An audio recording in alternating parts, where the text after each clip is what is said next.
But this year, we're going to camp out in the Sermon on the Mount. Hope you camp out with us. It's a good place to be. Because it leads us into the good life. We want that, don't we? Don't you want to live well? And isn't everybody searching for a good you? Don't you want to be a good person, a good woman, a good man? And wouldn't it be great to know what that looks like? If only God could come along and show us what a really good way of life looks like. That's what Matthew has done for us in collecting the discipleship teachings of Christ into this sermon for us. This beautiful sermon. You want to hear what it's like to listen to Jesus teach about being His disciple? Right here in these 3 chapters. That's what He's given us. So for the next month or so, a little more than almost 2, I guess. It might only be 7 weeks. I don't remember. Anyway, for the next month or so, we're going to walk up on this mountain with Jesus. We're going to sit down at His feet because He wants to teach us. He wants to teach us how to avoid hatred and anger. He wants to teach us how to set down lust and how to be free from being driven by appetite and being able to choose your own way of life when it comes to your sexuality and everything else. He wants to show you how to escape from vengeance and not be a vengeful person. He wants to help you love your enemy. He wants to show you how to forgive. He wants to set you free from anxiety and fear and worry. He wants to bless your life. But He needs to begin with this. If we're going to receive all those blessings of His teachings from Jesus, Jesus must first begin with blessedness. Because for the most part, we don't really know what it is. We've got it all wrong. Completely upside down.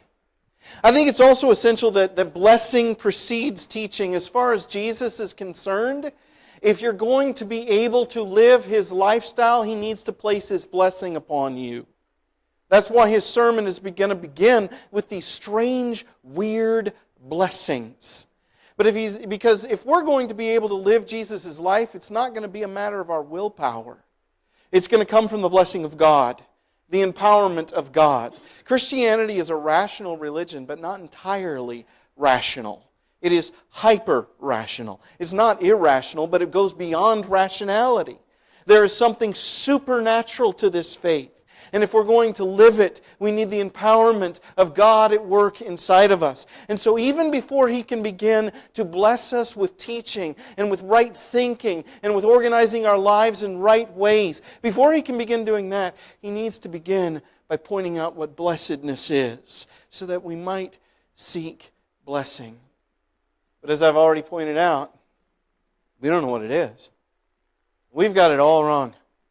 We think we know what a blessed way of life is. We think. Who are the blessed people in our society, in our world? What's it look like? Well, blessed are the rich. Right? Rich people are the blessed people because they don't ever have to worry about anything. Wouldn't it be great to have so much money that you could burn some of it to keep your house warm? Wouldn't it be great to be so rich that you never had to worry about any health crisis? Wouldn't it be wonderful to be able to know that you can send your kids and your grandkids and your great-grandkids and people that will be there long after you're dead to Harvard? Wouldn't it be great to have all that money and all that? You never have to worry. Those are blessed people. Incidentally, if that's true, then globally, we're pretty blessed. Although I might argue with that some. Read my bulletin article. Blessed are the beautiful. That's what our culture will tell you.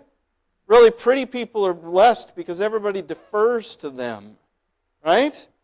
If you're attractive, if you're handsome, life's going to be easier for you. That's what a blessed way of life is. Blessed are the powerful because they get their own way, right? And after all, what are all these blessings about? They're about me. Me getting my life, me getting what I want. That's what it is to be blessed when I get what I want. I'm blessed by God if things go smoothly for me. I'm blessed by God if things go well. I want God's blessing on my life so that I can take God's blessing and use it to make me really happy. That's what a blessed way of life. Blessed are the famous. Everyone admires them and wants to be them. That's enough of those, isn't it? Those false blessings. Because if we're not careful, we'll swallow those. Those are all curses. really. I mean, wealth isn't necessarily a curse, but it's very easy for it to become one. Jesus himself would say it's easier for a camel to go through the eye of a needle than for a rich man to enter into the kingdom of heaven. Why? Because you're distracted by your blessing. We often say, I'm very blessed, when we're not looking at the right thing. We are, but often we're not looking at the right thing when we say that. If we want to follow the Christ, then at the very beginning of this great and wonderful sermon, Jesus is going to say, let me tell you what a blessed way of life is. Let me show you what blessing is, so that you might actually pursue blessing. Because if you want to be blessed and you think it's that other stuff, you're going to be heading the wrong way. You're going to chase rabbits that lead you into bear caves, and they're going to get you killed. Those blessings aren't blessings. Let me show you what real blessedness is. And so that's what the Beatitudes are going to do for us. But I do want to begin by warning of a particular reality. If you're a Christian, or if you're interested in Christianity, it's probably because you think this is a pretty wise man. I don't mean Jim Caviezel, but the guy Jim Caviezel is play acting at. Jesus. We tend to think that he's the wisest man who ever lived, right? I think he is. You know, if he's God, he's probably pretty intelligent, right? And so everything that he says has to be smart, and everything that he says has to make sense. And so we often hear the Sermon on the Mount through ears that are foreign to its original hearers. The people who first listened to him, they didn't come to him with those assumptions. They didn't come assuming that Jesus is the smartest guy in the room. They came thinking that he is a carpenter's son turned rabbi. That's who they think he is. And so they're listening to him thinking, well, let me hear what he's got to say. He's a really good speaker. I want to listen to him and I want to hear him. But because we make assumptions that they didn't, Jesus doesn't sound weird to us when he did to them. Jesus said some things that are very strange, and none, I'm going to suggest, are stranger than what we call the Beatitudes. What we tend to do with the Beatitudes is we turn them into aspirational values. It's a really big word, sorry. Used to be a professor. What I mean by that is, this is something that's good. It's got to be good, so it's valuable. And maybe I don't have enough of it in my life yet, so I aspire to it. I'm going to try to be more poor in spirit. Have you ever been in a Bible study of the Beatitudes where people sit around talking about how you can gain more poverty of spirit? How do you gain poverty anyway? You know, we look at these and we say, this is something I should want in my life. And so we miss how very, very, very weird they are. These are the Beatitudes. The ways of life that Jesus says are blessed. Poverty of spirit, I've already mentioned. Those who mourn, the meek, those who hunger and thirst for righteousness, the merciful, the pure in heart, the peacemakers, and those who are persecuted for the sake of righteousness. And we tend to take those weird things that have really sharp fangs and we pull the teeth out of them. We make them into beautiful things, when in fact they are not. None of them are beautiful. All of them are really very hard. The one that woke me up to this reality is this one. Blessed are those who mourn. See, what we have tended to do with this, when I say we pull the teeth out of it, is we tend to say, well, he can't mean blessed are those who mourn, because I know what that looks like. And I don't want any of that in my life. I know what it's like to mourn. When I was a very little child, I started learning what it was to mourn when my dad passed away. And it wasn't a pleasant experience. In fact, there is a place in my heart right now where if I wanted to go there, I could begin crying in front of you right now. Because even after all these years, the mourning is still with me. It has come back to me again and again and again in nodal points in my life. When I graduated with my first degree, when I got married, and I have this beautiful wife at my side. When I had my first child, or my second child, or my third child, when I had this child who's got his eyes, I wonder, what would He think of me? Would He be proud of me? Would He like me? I don't know. I'll never know. Because as long as I live, I won't hear Him say it. Unless the Lord comes back while I'm still alive, in this life, I will not hear my Father tell me He's proud. Have you been there? Have you ever mourned? Isn't it a wretched experience? Look at those pictures. We cover our eyes and our mouths. We retreat. We run away from it. We don't want it to... What do you say when you first discover the thing that's going to make you mourn?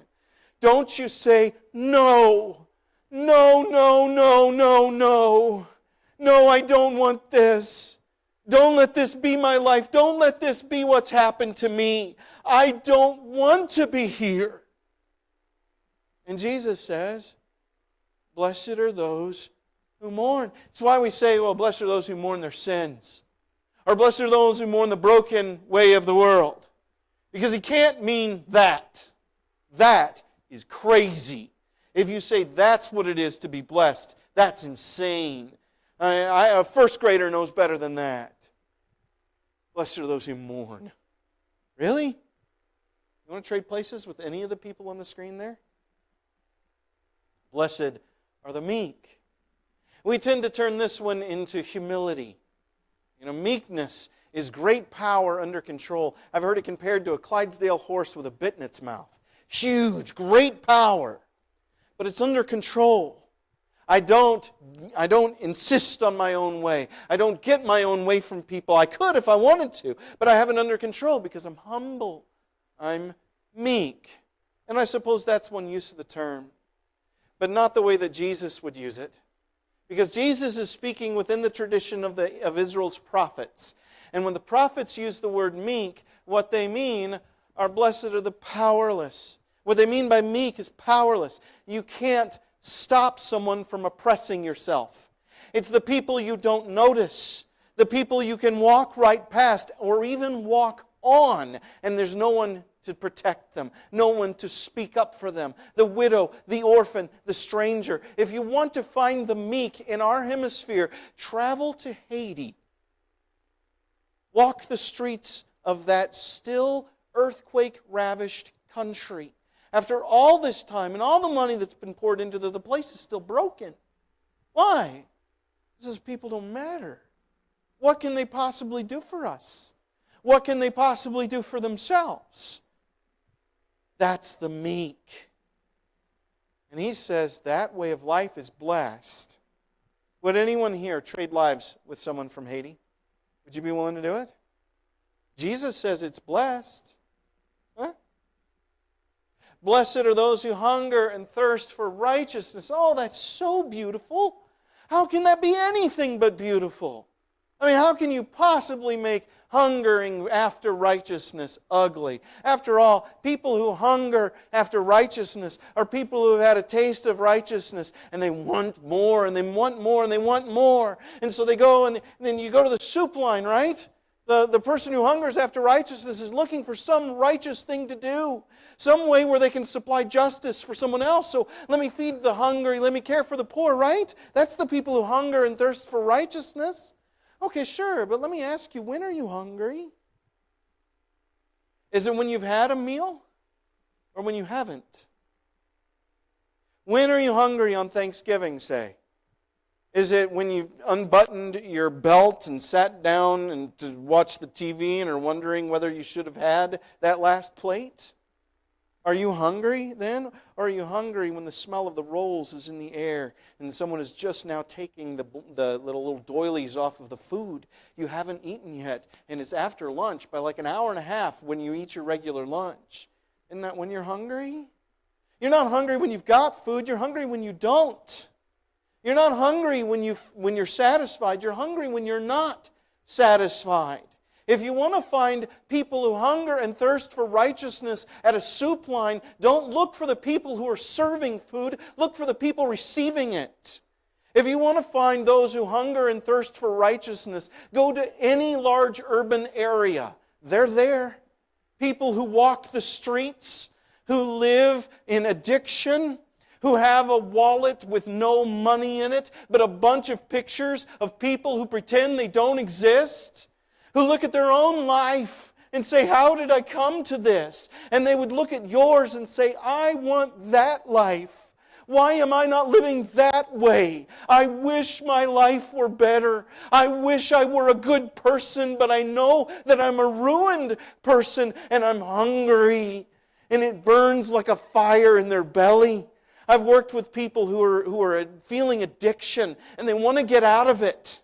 And they want desperately to be free. And righteous living is a fire in their heart. It burns. It's a thirst in their throat. They want it quenched. They want to be a good person. And they know that they're not. And Jesus looks at that and says, now there's your blessed person. That's your blessed. You want to trade places with this man? Anybody? Because Jesus says it's a blessed way of life. Blessed are the merciful. Now, come on. Can't make that anything but beautiful. Mercy is beautiful. Yeah, mercy is beautiful as long as you leave it in the realm of theory. As soon as you begin to suggest that we actually practice mercy, you encounter the reality in the human heart that we don't want mercy, we want justice. We want fairness. We want things right. Not only do we want it right, we want the enemy to pay a little more. We want punishment for the other guy who didn't. Because the only time that you can ever do mercy is when the other guy's on the ropes. When you can punish and you don't. You want to find out how our world feels about mercy? Get yourself a TARDIS, or a DeLorean with a flux capacitor, a time machine. Right? Those are two shows. Anyway, you get yourself a time machine. You go back to 2011, say early October. Get yourself a placard and walk around the financial district of New York City with your placard that says, forgive Osama bin Laden, have mercy. Now, if you survive to walk out of New York, you'll learn that people don't want mercy. Our world, if you suggest a merciful lifestyle, will mock you and hate you and despise you, and you will be mistreated if you embrace mercy as a lifestyle. Do you want it? You want this? Because Jesus says it's blessed. Blessed are the pure in heart. Purity of heart's a beautiful thing. It is. Right up in, how can you not look at that and go, oh, right? Purity of heart is beautiful, right up until you run into somebody who's just a little bit more pure in heart than you are. Then you don't admire it. You feel judged by it. Let me tell you a story. When I was at a Christian university, our choir was going to go to New York City, and we were going to go to a Broadway show. When the tickets showed up, they came with like a playbill. And in the playbill was, now they want people to come to the show, so they're going to show the most racy parts of the show. And there were some scantily clad women in the playbill. And one of the ladies looked at it and said, guys, I don't know. I don't think we ought to go to this. I don't think Jesus would go to it, and I don't think we should either. And we all held hands and sang Kumbaya. And we said, you're right, thank you for being our No, we didn't. We savaged her. We called her names. We made her cry. I say we to my shame. I was part of that. Anybody want to be pure in heart? You want to trade places with that girl? You want to experience the hatred and the derision of your friends because of your purity heart? Jesus says it's blessed. Blessed are the peacemakers. Now, come on, peace. Peace is a great thing. Incidentally, this is not a peacemaker in Jesus' nomenclature. And neither is this, okay? Peacemaking is not about sticking your nose in where it doesn't belong, okay? But when Jesus says blessed are the peacemakers, he's talking about people who enter into fights. And they step into it without anxiety. And they step into it as presences of peace. Who love the enemy, just as Jesus has taught us to. And love the person who has an enemy. and stands there as a loving presence to help those people find peace by loving both of them. Now, if you think peacemaking is a pleasant way of life, then you don't know how much people love to fight. Because people will stop shooting at each other and join forces just long enough to blow you away. And then they will go back to their fight. That's human nature, because we don't want peace without victory. If we can have victory, then we can dictate peace on our terms. But we don't want to go through the compromise that will actually lead to real and lasting peace. And a peacemaker steps into that place without anxiety, knowing they're going to get hurt. Sound like fun? Do you see how crazy these are? Jesus begins with these insane blessings. And if you're like me, you want to look at that and go, are you sure? You know what you're talking about? My earlier assessment was he was the wisest man in the world. Do I still feel that way after I look at these blessings and see how truly wretched they are, all of them? Well, what you have to ask yourself is, why? Because the blessing doesn't come from the circumstances. Jesus isn't telling you, blessed are those who mourn because they are mourning. And in fact, not every person who mourns is blessed. Have you ever met someone who passes through mourning and at the end of it, they are a bitter, broken, wretched person? Have you ever seen that? But have you ever passed through mourning yourself or seen someone pass through real, deep, painful mourning, and at the other side of it is something of beauty, where there has been a change, where there has been transformation, where you have been altered through the process. Some of God's greatest gifts come wrapped in the packages of suffering. Have you been there? So why? Why are these people blessed? Well, blessed are those who mourn. Why? They shall be comforted. That's why they're blessed. The blessing's not in the mourning, it's in the comfort. And where do you go, church, to find comfort when you mourn? I can't comfort you, not in myself. I can't raise that dead person back to life that's causing you grief. I can't do it.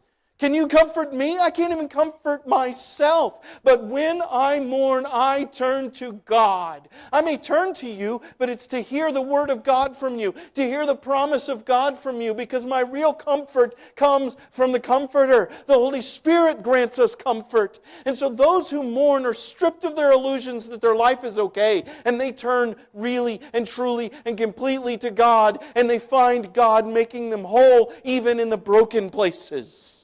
That's why they mourn. They're blessed. Those who mourn are blessed because they really and truly reach out for comfort. And He's there. And He blesses. Blessed are the meek. Why? Because they will inherit the earth. Well, who, folks, has the deed to that? Who can give it to them? Can you solve poverty? In this country, we've been engaged in a war on poverty since Lyndon Baines Johnson. Is it done? Is it better? Is it resolved? Human beings can't fix meekness. But God can. And He has promised that at the end He will. There will be a grand reversal. And not only that, but those who are meek, even here and now. I have seen it. Meek people know they have nothing but God. And so they rely on God. And those who are meek, who find their way to God, even in their oppressed, broken state, are blessed. Because the blessing doesn't depend on your circumstances, but on your Savior. Blessed are those who hunger and thirst for righteousness. Why? Because they will be filled. Well, where do you go to find that meal? Can you feed yourself righteousness? Can you fix the unrighteousness of your own heart? Don't you need God? It is God who feeds those who hunger for a better life. It is God who heals those who are living in wretchedness. If you want to find this meal, then you turn to God. It is only God who can serve it to you. Blessed are the merciful. Why? They will obtain mercy. And from whom do you most need mercy? Well, you are, after all, on the ropes, are you not? And He could punish, but you live a life of mercy because you're stepping into the merciful God. Blessed are those who are pure in heart. Why? They will see God. If you have kept your eyes pure, then at the end you will use them for the purpose for which they were created. You will see God face to face. Is there any distraction here on earth that is worth giving that up for? Not only that, but even in the here and now.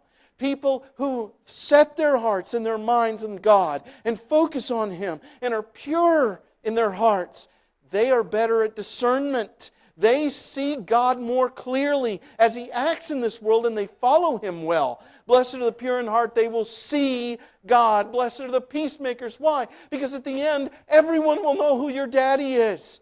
People come to recognize you as a person of God when you step into difficult circumstances with love and peace and a freedom from anxiety, and you care about people. People go, now there's an agent of God. That's a child of God right there. That's why these ways of life are blessed. Because at the center of them is God. It's not the circumstances that make the life blessed. It's God. It's not the way people treat you or mistreat you that make the life blessed. It's God. A heart centered on God is blessed no matter what's going on and no matter how people treat you. If you focus your life and you put God at the center of your life and you follow Him with a wholehearted pursuit, then no matter what comes to you, you'll make it through. And no matter what people do to you, you will survive it because the blesser will be blessing you in the midst of those difficult things. Hard things come to everybody, and it is God that makes life worth living in hard days. And we keep going because we have God at the middle of it all. If you know these, then you know that I kind of skipped the first and the last. The first and the last one share a common reality. Why are they blessed? The poor in the spirit and those who are persecuted for the sake of righteousness. Well, it's because theirs is the kingdom of heaven. God is their king. And those who have God reigning over them as king, who are subjects of that great king, find themselves well treated by their monarch. Now, folks, when are you more poor in spirit than when you're mourning? Isn't that, you don't have any illusions about your own ability to get through based on your own resources when you mourn. The meek, no, they don't have the resources to face the day. Those who hunger and thirst for righteousness feel that pain because they long for what they don't have. These are the poor in spirit. And the reason they're blessed is because God is their king. It's not because of their circumstances, it's because God reigns in their life. When are you going to get mistreated more than when you are merciful? Or when you are pure in heart? Or when you are a peacemaker? You can expect persecution because you have chosen God's way of life. Those are the ones who are persecuted for the sake of righteousness. And what he's saying is not, hey, you need to chase after mourning. How am I even supposed to do that? Kill someone so I can grieve about them? What he's saying is, if God is at the center of your life, and if God is your king, then your life will be blessed. So if you want to know what blessedness is, don't look for dollar signs. Don't look for beauty. Don't look for beauty marks or health. Don't look for the things that the world calls blessed, and don't chase those things. You chase God, and your life will be blessed. He is at the center of blessing. God. That's what it means to be blessed. So here at the very beginning of Jesus' teachings, He's going to tell you, if you're going to come and live my way of life, come to God. Make Him the center of your life. Not peripheral. That's not good. Put Him right in the middle. And you will live blessed. Because God is a blessing God.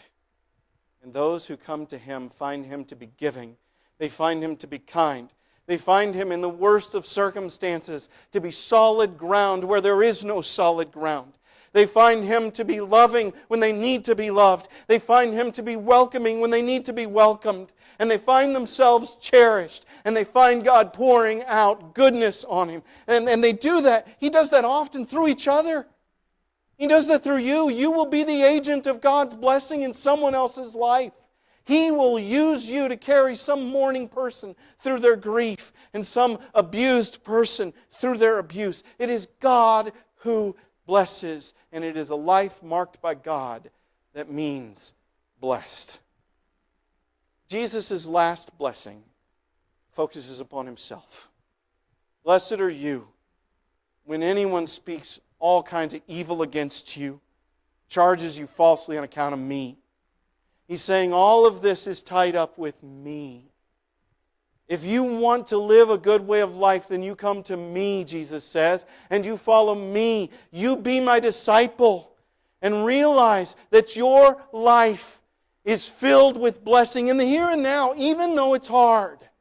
And waiting for you is the admiration and the welcome and the kindness of heaven. The great reward waiting for those who pass through the trouble of this life with nothing but God as their confidence and as their consolation. Those who wander through life that way have waiting for them people who will say, man, you are as good as Isaiah. You did this as well as Jeremiah. You were there with Ezekiel and Peter and John because you were with Jesus. And if you will follow Him, no matter what comes in this world, you'll be blessed. You look at life this morning. Does that line up with where you are? Does it line up with your priorities, what you're aiming for? Do you want the benefits of God or do you want God? You know, if you're looking for benefits in this world of God, He's right there telling you, sometimes you're going to go through some really, really hard times. If you do it chasing God, even those hard times will be, you'll look back on them and say, it was good for me to go through that. That was a blessed time in my life. It was hard. I didn't want to do it, but it was worth it. If you aren't chasing God, all you'll be able to see is the hard time. What are you doing with this? Would Jesus look at your life and say, that's someone who's blessed, and they know it? Well, if you look at your life this morning and you say, nope, not me, but I want to be, well, we'll pray for you. If you need to make your life right with God, let us know, because we will care for you and pray for you. And it may be that you haven't taken Him on. There's water right here. He died so that He could lead you through death and resurrection in this water right here. And if you want it, it's free. It's paid for. You can have it. Or if you came to this place and you are in one of those dark, hard places, you don't have to be there alone. The church will join you and care for you and hold the light until you can see light again on your own. If you need the prayers of the saints, why don't you come right now while we stand and sing?